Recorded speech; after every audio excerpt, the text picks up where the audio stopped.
Welcome to Spooky Sunday, where we cover everything paranormal and unexplainable that happens on Aussie turf. Tonight, we cover some of the most haunted places in my home state of Western Australia. So whether you're a believer or a skeptic, tonight's stories are certainly intriguing.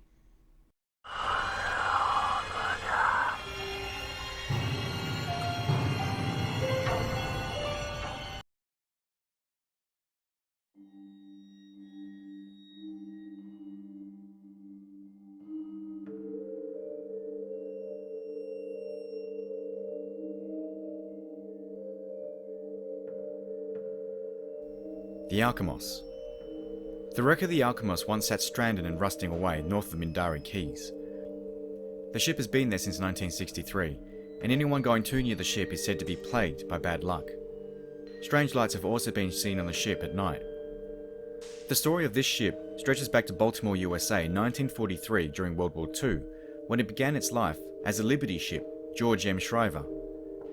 The ship seems to have been plagued with bad luck, and rumours about the deaths on board include the accidental sealing of a worker inside the double hull during the hasty construction and a murder-suicide on board.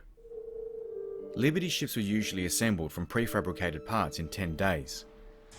The George M. Shriver took 6 weeks as sections did not fit, machine broke down, and accidents slowed down work. After an undistinguished war service during which the ship spent much of the time in dry dock being repaired, it was sold to a Norwegian company and renamed Viggo Hansteen. Despite the name change, the bad luck didn't go away. Accidents and repairs were frequent, and in 1961, the ship collided with another vessel in a British harbour and was severely damaged. After the repairs were completed, the ship was sold to a Greek firm and became the Alchemist. In 1963, the ship struck a reef off the coast between Perth and Geraldton. For some reason, the captain of the ship didn't call for assistance for 3 days. When a tug arrived to help get the ship off the reef, the captain refused help and attempted to get the ship off just using the ship's winches. This went on for a further 2 days before a salvage expert arrived. The ship was eventually refloated and taken to Fremantle for repairs, during which there was a fire and much of the inside of the ship was destroyed. Meanwhile, as the grounding was investigated, the ship's first officer was fined for misleading the inquiry, and the ship was impounded due to outstanding debts for earlier repairs. The owners paid all outstanding fees, but decided not to waste any more money on the old ship. Arrangements were made to tow the ship to Hong Kong to be scrapped. An unforeseen gale hit the west coast not long after the ships left port, and the tow line snapped. The Alchemist struck Eglinton Rocks. Several attempts to salvage the ship were made, but all were plagued with mishaps, breakdowns, and in one case, the owner of one salvage company collapsed and died. Eventually, the Alchemists were pulled free of the rocks by the tug Pacific Star that had come south from Manila. But when they saw a large man dressed in oilskins walk across the deck and vanish into a closed steel door, they had enough. And before you knew it, the story of the Alchemist ghost began. The story of the ghost began to spread, as it wasn't long before people began visiting the ship, some staying overnight to try and get a glimpse of the ghost, who by now had been given the name of Henry. One party that spent time on board overnight included Jack Sue, a member of the Z-Force during World War II and a recognised diver. With his war experience, Jack was not one to be frightened easily, but during his dealing with the Alchemists, he admitted to being affected by strange noises and unexplained difficulties with equipment while on the ship. He returned with the TV crew sometime later in the hope of documenting the strange goings-on, and again was confronted by odd phenomena. It's said that those who have been chosen to associate themselves with the Alchemists suffer bad luck, accidents, and even death as a result. The skull of well-known long-distance swimmer Herbert Voigt, who vanished on a swim to Rottnest in 1969, was found near the ship, and some say inside it. During its days of operation, the unexplained sound of a barking dog was also reported from the engine room, and 25 years later, when Jack Sue was investigating the ship, the same noise was heard. Now, I've seen it myself. It's pretty disintegrated now. There's only a couple of things left. It's in the northern suburbs of Perth, so it's probably about a 30-minute drive from where I am now. And I haven't heard any more stories or anything like that of Henry the Ghost, but it is pretty popular as a scuba destination, and the area around it, it's a suburb, pretty expensive suburb actually, called Alchemist, it's a bit interesting, isn't it? The ghosts in the past have, I guess, shaped the way the suburb and the area's become. People have forgotten its origins, why their suburb is named Alchemist. It's actually pretty creepy. So let's move on to the Calamander Hotel. Now this is probably about a 10-minute drive from where I live, and it's just up in the hills. So glowing lights, ethereal visions and guests abruptly leaving its infamous room 24 have made the Calamander Hotel a source of local folklore. The original double-storey Calamander Hotel was built in 1902. It was the first hotel in the area to service tourists in the surrounding Darling Ranges. In 1928, another Calamander Hotel was built next door, also with accommodation. The second story was where the reported activity was. In later years, the first floor to the original hotel was used as a drive-through bottle shop, restricting access to the second floor. The second floor was remained closed to the main public for over 70 years. The building is actually still used as a hotel, as well as a bar, restaurant and bottle shop. There are at least 3 ghost stories surrounding the hotel, one concerning its original owner and builder, Paddy Connolly, who allegedly went a bit paranoid in his latter years. He put barbed wire on the underside of the roof to prevent anyone from breaking in, and allegedly locked himself into his own roof space. The Perth ghost hunters spent a night there and are convinced that there's a permanent ghostly guest. One of them said that we caught the most vulgar, menacing voice speaking to us captured on tape. We didn't hear it at the time, only during playback, recorded in a frequency level we can't hear. There is at least a very angry presence there. Before we went in, workers claimed they had voices yelled in their ears to get out. So I've been there for a drink, for the purpose of this video actually. Yeah, I don't think I would stay overnight. It's not really in my comfort zone. I barely stay anywhere anyway, so it's probably not something I'd do, or I'm not willing to find out. But I don't know, if you guys ever want to come here and I don't know, hang out and do it with me, then I'm more than game for that. The Old York Hospital. Well, this one's a bit of an interesting one because I've actually never been here, and while I know some stories about it, I'm very intrigued to go see it, but it is about a 2-hour drive from where I am. So the story goes that malevolent, invisible attackers allegedly plagued the Old York Hospital, which was built in 1894 to 1895 to accommodate the increasing number of ill prospectors from the goldfields. It stopped operation as a hospital in 1963, and it wasn't until 1976 that the National Trust acquired the buildings. It became a youth hostel in the 80s and 90s, until not even plucky backpackers could bear to stay the night anymore, and it was shut down. Visitors and workers have reported being grabbed, thrown and stuck by needles and unseen presences. The maternity ward is renowned for paranormal activity, especially at certain times late at night, when the sounds of crying babies and women moaning can be heard. When it was used as a youth hotel, many reported seeing apparitions, voices being spoken in their ears, and one person had their arm pulled through a window. The ghost of a matron allegedly stalks the deserted halls. The building is now in the hands of private owners who are reportedly turning it into a bed and breakfast. Yeah, like I said, I don't really like to stay overnight and things, and especially not by myself, but I don't think I'll be staying for a breakfast, that's for sure. Now we're getting to the final 2, and we're going right into my hometown of Fremantle. Now it's technically its own city, which is kind of right next to Perth, but it's a really old town. It's one of the first towns actually before Perth, so yeah, look, I'm really proud to be from here. I really love the place, and you know, if anyone's ever going to come this way and visit the place, I'd highly recommend checking out Fremantle. So we're going to start off with Fremantle Prison, and it goes, as a place of incarceration, unhappiness, torture, and hangings for almost 150 years, it's no wonder the stone walls of Fremantle Prison are reputedly haunted. Built with the blood and sweat of convicts in the 1850s, the building was called the Convict Establishment before becoming a colonial prison in the 1880s. It was to become Western Australia's primary place of incarceration and a maximum security prison. Its inmates included British convicts, local prisoners, military prisoners, enemy aliens, and prisoners of war. Between 1888 and 1984, 43 men and 1 woman were hanged there.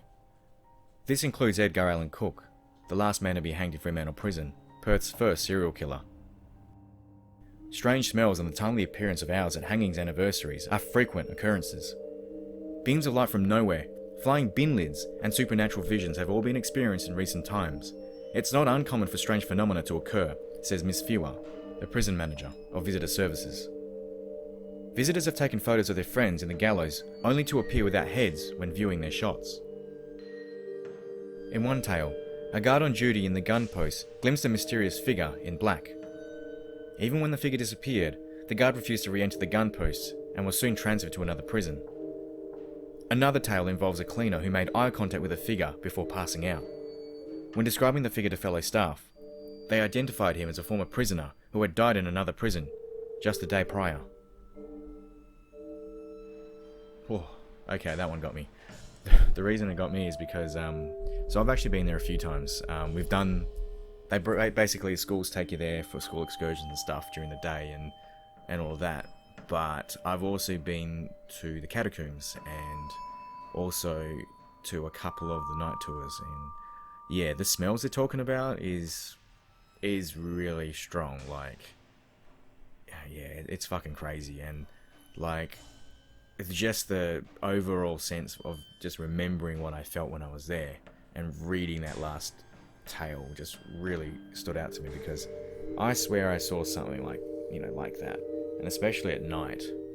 I felt a fucking hand on my fucking shoulder and grab, and I turned around as if like, what the fuck, someone just grabbed me, and it was like there was nothing there. Like, I was actually like probably like the back of the line, I think, at that point. So anyway, let's move on to the last one, which is Fremantle Art Centre. So we're still in Fremantle, but we're going to the even more haunted art centre. Known as one of the most haunted places in the Southern Hemisphere, the Fremantle Art Centre has its own stock of macabre stories. Built in 1867 by convict labour as Western Australia's first lunatic asylum, it was condemned after 2 deaths and a government inquiry.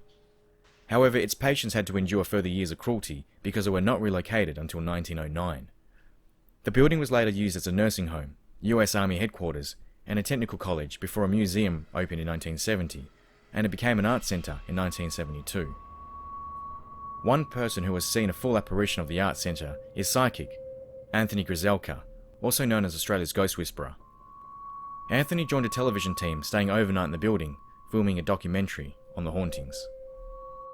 Locked in an asylum at 3 AM wasn't my idea of a good time, says Mr. Grzelka, who later saw the very tough and hardened spirit of a man standing halfway down a corridor staring at him. The temperature in his area dropped from 22 degrees to less than 16 degrees, or about 71 degrees Fahrenheit down to 60, in an area of 3 meters, or about 10 feet. He immediately felt extremely uneasy. He says that the impressions he got was not of an inmate of the asylum, but a very nasty nurse or warden type. With this type of energy, he couldn't begin to fathom the type of things he did to the poor souls who were patients in that place many years ago. This was a very unpleasant man, and he'd been there a long time, perhaps 100 years or so from the look of his demeanour and dress. Mr. Grzelka later discovered that several security guards refused to enter the part of the asylum after a couple had been forcefully pushed down a stairwell. He later moved into an area that he describes as one of the most haunted locations he had ever visited. He recalls the strong smell of burning, the overpowering acrid stench of flesh burning. The next morning, he learned that the area had been used at the turn of the century to administer electric shock treatment to its patients. Visitors have reported being touched by phantom lips from the kissing ghost. Another story is of a little girl who was locked in one of the old cells in the building. The terrified girl started banging on the door, pleading to be let out. Witnesses claim that every window in the building vibrated violently, and the doors started opening and closing by themselves. Some also claim to have seen the ghost of a lady roaming the corridors. It was believed she was admitted to the hospital with mental conditions after her daughter was abducted, and eventually ended her life by jumping out a window on the first floor. A child's voice has also been heard singing in the room from which the woman jumped to her death. So this place is still active. It hosts a number of concerts and exhibitions. It's probably one of the most vibrant and lively places for artists. It's connected to the university I used to go to for acting, John Curtin College of the Arts. And I've done some stage shows there as well. Like, I don't know, you've got that superstition where you wouldn't say Macbeth before a show, right? But there is a lot of things. There's nothing specifically superstitious about, like something you shouldn't say or something you shouldn't do per se. From what I remember, I guess no one really acknowledges the fact that it's haunted or anything like that. I think everyone just gets on with it and just does their job, or whatever they have to do. But yeah, I don't know. Like, I just think if you were there by yourself, locking up or whatever like that, you would probably experience the stuff more than, a vibrant, full of people sort of thing. But hey, it's whether you believe it or not, right?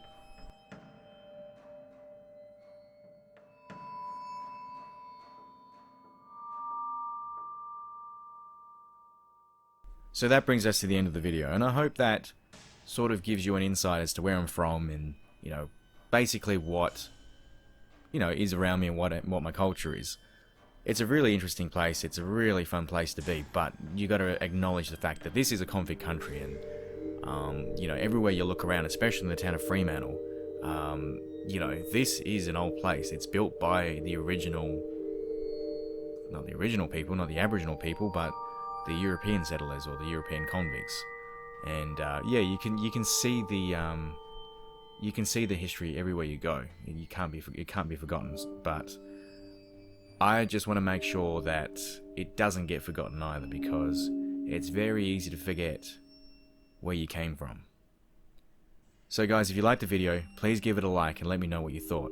I know it's a bit rusty, I know it's not really scripted or well written, other than, you know, the actual information I've written in between.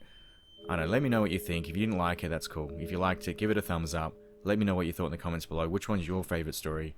And I will see you guys on Psycho Sunday next week.